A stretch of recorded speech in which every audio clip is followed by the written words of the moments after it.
प्रार्थना परिस्थिति नहीं बदल सकती, लेकिन इंसान का चरित्र जरूर बदल सकती है। और जब चरित्र बदल जाता है तो परिस्थिति अवश्य ही बदलती है। नमस्कार साथियों, स्वागत है आपका वृंदावन वॉयज में। जब आपका दिल दर्द से भर जाए, आंखों में आंसू आ जाए, तो उस ईश्वर से चुप के बात कर लिया करो। वो सब जानता है, लेकिन आपके मुंह से सुनना चाहता है। किस्मत सखी नहीं, फिर भी रूठ जाती है। बुद्धि लोहा नहीं, फिर भी जंग लग जाती है। और इंसान मौसम नहीं, फिर भी बदल जाता है। हमसे ऊंचा कोई आसमान नहीं, किसी की बुराई करने जैसा कोई आसान कार्य नहीं। स्वयं को पहचानने से अधिक कोई ज्ञान नहीं, और क्षमा करने से बड़ा कोई दान नहीं। कोई हमारा बुरा करना चाहता है तो ये उसके कर्मों में लिखा जाएगा। हम क्यों किसी का बुरा सोचकर अपना कर्म और वक्त दोनों खराब करें। दृष्टि महत्वपूर्ण नहीं, दृष्टिकोण महत्वपूर्ण होता है। किसी ने एक संत से पूछा कि अंधेरा क्यों होता है। संत ने बहुत खूबसूरत जवाब दिया, तुम्हें दीपक का प्रकाश और चंद्रमा की ज्योति क्यों दिखाई नहीं देती। अच्छे विचार मेहमान की तरह होते हैं, उन्हें आमंत्रण देकर मन में लाना पड़ता है। जबकि बुरे विचार बिना बुलाए मेहमान के जैसे होते हैं, उन्हें आमंत्रण की कोई आवश्यकता नहीं। लोग क्या कहेंगे? पहले दिन हंसेंगे, दूसरे दिन मजाक उड़ाएंगे और तीसरे दिन भूल जाएंगे। इसीलिए लोगों की परवाह मत करो, बल्कि वो करो जो उचित हो, जो तुम चाहते हो, जिसमें तुम खुश हो। याद रखना कि जिंदगी तुम्हारी है, लोगों की नहीं। दुख में स्वयं की एक उंगली आंसू पोंछती है और सुख में 10 उंगलियां ताली बजाती हैं। जब स्वयं का शरीर ही ऐसा करता है तो दुनिया से गिला शिकवा क्यों करना। सोच का प्रभाव मन पर होता है, मन का प्रभाव तन पर होता है। इसीलिए हमेशा अच्छा सोचे, खुश रहे। आवश्यक नहीं कि हर लड़ाई जीती ही जाए, आवश्यक तो यह है कि हर हार से कुछ नया सीखा जाए। नियत साफ हो तो नसीब भी बदलने लगते हैं। अच्छी नियत वालों को सुकून ढूंढना नहीं पड़ता, उनका हर एक दिन किसी निखरी सुबह की तरह उजला और सुकून से भरा होता है। जब तक चलेगी जिंदगी की सांसें, कहीं प्यार तो कहीं टकराव मिलेगा, कहीं बनेंगे संबंध अंतर्मंड से तो कहीं आत्मीयता का अभाव मिलेगा, कहीं मिलेंगे जिंदगी में प्रशंसा तो कहीं नाराजगी का बहाव मिलेगा, कहीं मिलेंगे सच्चे मन से दुआ तो कहीं भावनाओं का दुर्भाव मिलेगा, कहीं बनेंगे पराये रिश्ते भी अपने तो कहीं अपनों से ही खिंचाव मिलेगा, कहीं होंगी खुशमदे चेहरों पर तो कहीं पीठ पर बुराइयों का घाव मिलेगा। तो चलते चल रही अपने कर्म पथ पे, जैसा तेरा भाव वैसा प्रभाव मिलेगा। रख स्वभाव में शुद्धता का स्पर्श तो अवश्य एक बेहतरीन जिंदगी का पड़ाव मिलेगा। बहुत से आने वाले कल हैं जो रास्ते में हैं, पर जो अभी है वो आज है, केवल आज।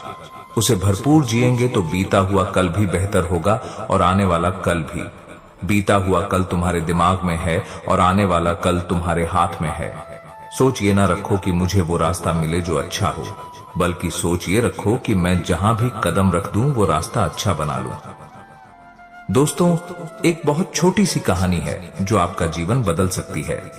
यह कहानी है 11 गांव की। एक पंचायत में 11 गांव थे जहां पिछले कई सालों से सूखा पड़ रहा था, अकाल पड़ रहा था। उन 11 गांव के लोग परेशान थे और बार बार सरपंच साहब के पास जाते थे और कहते थे कि कुछ करवाइए। और सरपंच कहते थे कि सरकार जितनी मदद कर सकती है उतनी कर रही है, अब क्या किया जाए अगर बारिश नहीं हो रही है तो।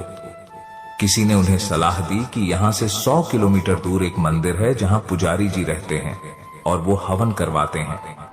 अगर उन्होंने वर्षा वाला हवन करवा दिया तो आपके गांव में अवश्य वर्षा होगी, लेकिन आपको वहां जाकर उनसे मिलना पड़ेगा। 11 गांव से कुछ लोग इकट्ठे होकर बस से गए।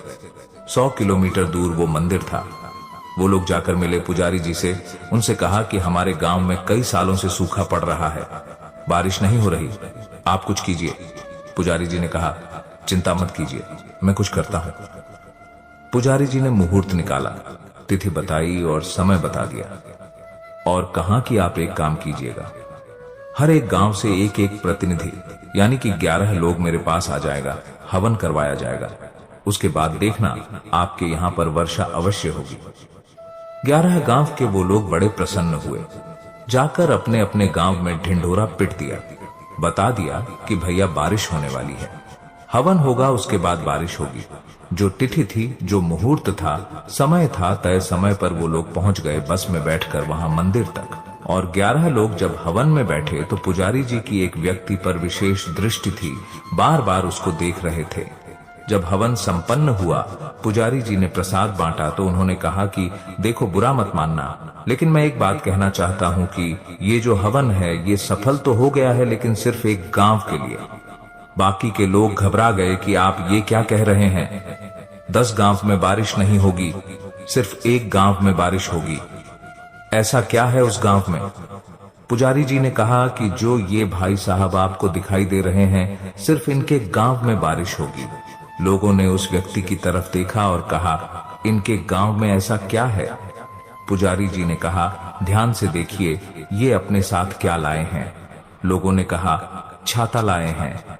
पुजारी जी ने कहा, बस ये छाता लाए हैं क्योंकि इन्हें संपूर्ण विश्वास है कि इनके गांव में वर्षा होगी, हवन सफल होगा। आप लोगों को तो भरोसा भी नहीं था कि बारिश होगी। आपको तो लगा कि किसी ने कह दिया है पुजारी जी हवन करवाते हैं तो मंदिर चले जाते हैं, और आ गए आप लोग कि चलो एक कोशिश ये भी कर लेते हैं। लेकिन इस भाई को लगा कि यही एकमात्र उपाय है, और ये उपाय अगर सफल हो गया तो सब कुछ अच्छा होगा। इसलिए हवन में तो 11 लोग बैठे थे, लेकिन सिर्फ ये एकमात्र व्यक्ति ऐसे थे जो संपूर्ण भाव से, संपूर्ण विश्वास से बैठे थे कि प्रभु का हवन हो रहा है, पूजा हो रही है, यज्ञ हो रहा है, तो पक्का मेरे गांव में बारिश आएगी।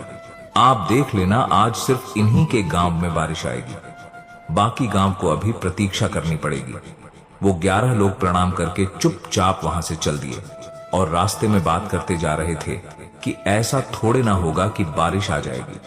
जब वहां पहुंचे तो सबसे पहले उसी भाई का गांव आया जिसके लिए पंडित जी ने कहा था, जो छाता लेकर आया था। जैसे ही वो बस से उतरा, वहां बारिश शुरू हो गई। वो 10 लोग देखते रह गए। 10 के 10 लोग अपने अपने गांव में बस से उतरते चले गए, लेकिन किसी के भी गांव में बारिश नहीं आई।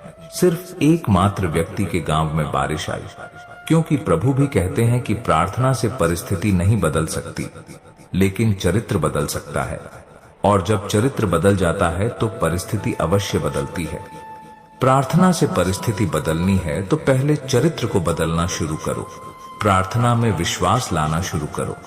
ये मानना शुरू करो कि अगर मैंने प्रार्थना की है तो सफलता अवश्य मिलेगी। हम में से बहुत सारे लोग मंदिर तो जाते हैं, लेकिन छाता ले जाना भूल जाते हैं। विश्वास करना है तो संपूर्ण कीजिए। अपने आप आपकी जीवन में सफलता आप तक चलकर आएगी। भगवान पर विश्वास करना इसलिए अच्छा है क्योंकि भगवान पर जब हम विश्वास रखते हैं तो हमसे नकारात्मकता स्वयं दूर हो जाती है। मन सकारात्मक भावों से भर जाता है क्योंकि हमें यह विश्वास होता है कि ईश्वर हमारी प्रार्थना सुनेंगे और जो हमारे हित में होगा वही करेंगे। किसी को डर है कि भगवान देख रहा है, किसी को भरोसा है कि भगवान देख रहा है। भगवान कभी किसी का हाथ नहीं छोड़ते। अगर यकीन ना हो तो कर भक्ति भगवान की सब साबित हो जाएगा।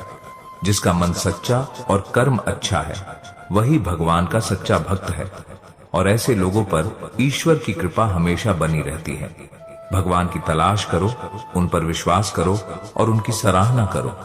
प्रभु के सामने जो झुकता है वह सबको अच्छा लगता है, लेकिन जो सबके सामने झुकता है वह प्रभु को भी अच्छा लगता है। मंजिलें मुझे छोड़ गई, रास्ते ने पाल लिया है, जा जिंदगी तेरी जरूरत नहीं, मुझे ठाकुर ने संभाल लिया है। नियत अच्छी हो तो भक्ति भी सच्ची होती है। भगवान हर हृदय में है, घरों में रखने की जरूरत नहीं होती है। भगवान के ऊपर विश्वास है तो रास्ते खुद ब खुद बन जाते हैं। जिसे भगवान का सहारा हो उसका कोई कुछ नहीं बिगाड़ सकता। जिसे भगवान पर यकीन है वो कभी मुश्किल में नहीं घबराता है, छोड़ देता है सब उसके हाथ, क्योंकि भगवान से बड़ा कोई सहारा नहीं होता है। जब भगवान का हाथ सिर पर हो तब दुनिया की कोई ताकत हरा नहीं सकती। भगवान के ऊपर जो करे यकीन, उसकी मंजिल कभी होती नहीं हसीन। कोई भी छोटी या बड़ी रुकावट हो राह में, भगवान ही उसका है सबसे बड़ा सहारा। भगवान पर विश्वास रखो, सब कुछ तुम्हारे हिसाब से होगा। जिसने किया है भगवान से प्यार, उसका जीवन होता है खुशियों से भरा। हर कदम पर मिलती है सफलता, क्योंकि भगवान से बड़ा कोई नहीं दोस्त। भगवान पर विश्वास रखने वाले कभी तन्हा नहीं होते। भगवान का यकीन है जो, उसका सफर आसान होता है। मंजिल तक पहुंचने वाला खुद को कभी अकेला नहीं समझता है। जब सब रास्ते बंद हो जाते हैं तब भगवान के दरवाजे खुलते हैं। भगवान की मर्जी के बिना एक पत्ता भी नहीं हिलता, तो फिर चिंता किस बात की। भगवान की कृपा से ही हर मुश्किल आसान हो जाती है। जब तक वो साथ हैं कोई भी परेशानी टिक नहीं पाती है।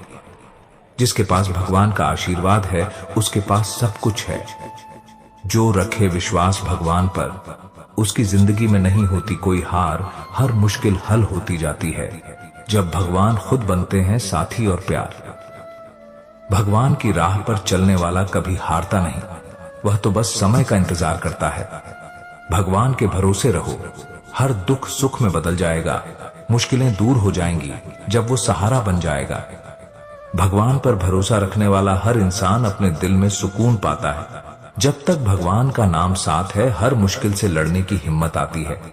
अंधेरे में भी रोशनी दिखने लगती है जब दिल में भगवान की आस्था जगमगाती है। भगवान के दरबार में देर है लेकिन अंधेर नहीं। भगवान पर रखो तुम अटूट विश्वास, उसकी मर्जी से ही बदलता है हर मौसम और हर हालात। जो उसका नाम लेता है सच्चे दिल से, उसकी जिंदगी में कभी नहीं होती कोई बात बेकार। रास्ते कैसे भी हो, बस आपको पता होना चाहिए कि जाना कहां है। इंसान को मरने से डर नहीं लगता, बल्कि मर मर के जीने से डर लगता है। संघर्ष थकाता जरूर है लेकिन हमें बाहर से सुंदर और अंदर से मजबूत बनाता है। जिम्मेदारियों की एक खास बात होती है, ये आपको बिगड़ने नहीं देती। कौन अपना है कौन पराया है, बुरे वक्त ने सब बताया है। अगर कोई आपको बुरा कहे तो दिल पर मत लेना, क्योंकि इस दुनिया में ऐसा कोई नहीं है जिसे सब अच्छा कहे। इतने समझदार बनो कि लोगों को माफ करो, लेकिन इतने बेवकूफ मत बनना कि धोखा देने वालों पर दोबारा विश्वास करो। जब कोई समझे ना तो उसे समझाने की जरूरत ही क्या, जब कोई माने ना तो उसे मनाने की जरूरत ही क्या। जिन रिश्तों में एक दूसरे की फीलिंग्स की रिस्पेक्ट ही नहीं, तो उन रिश्तों को जबरदस्ती खींचने की जरूरत ही क्या। जीत किसके लिए और हार किसके लिए, जिंदगी भर की ये टकरार किसके लिए। ईश्वर कहते हैं उदास ना हो मैं तेरे साथ हूं, सामने नहीं आस पास हूं। पलकों को बंद कर और दिल से याद कर, मैं कोई और नहीं तेरा विश्वास हूं। दोस्तों, मैं आशा करता हूं कि आपको इस वीडियो से बहुत कुछ जानने को मिला होगा। वीडियो को लाइक और शेयर करके कमेंट में जय श्री कृष्ण लिखना ना भूलें। और ऐसे ही ज्ञानवर्धक और प्रेरणादायक वीडियो पाने के लिए हमारे वृंदावन वॉयज यूट्यूब चैनल को सब्सक्राइब करके घंटी जरूर बजा दें। भगवान श्री कृष्ण आपको हमेशा प्रसन्न रखें। अपना ख्याल रखिएगा। जय श्री कृष्णा।